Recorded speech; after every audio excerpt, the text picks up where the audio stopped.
Yeah, I like to just say, when so many times when we were raised up in the things of God and the Jesus that they presented back in the days when I was younger, they really made me, for one, I've seen so many homosexuals in the choir and leading choirs and all the cool brothers, they were out, you know, back in my era, the Black exploitation movies, they were Superfly and the Mac, and so I had really no righteous influence coming up.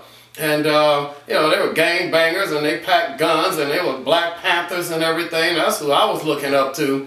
And so that Jesus they presented in the gospel at that time he was too soft for me. It didn't get my attention. Church didn't get my attention. But then after God worked in my life and got me saved, and I began to read for myself, and God didn't send me to seminary and Bible college or anything. He taught me himself. I didn't read any books for 10 years.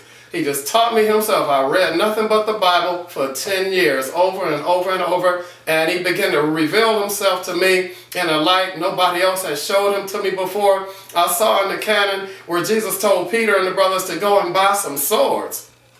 And that spoke to me. Wow, the brothers with Jesus were packing.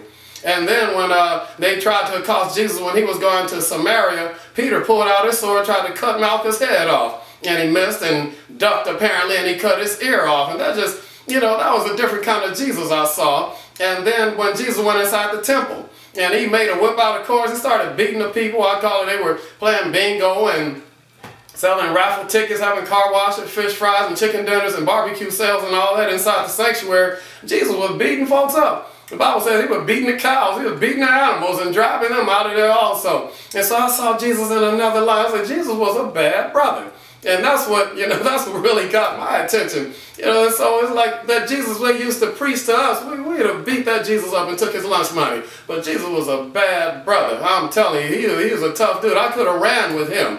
And so that's the one that got my attention. You know, see, a righteous man walks in his integrity.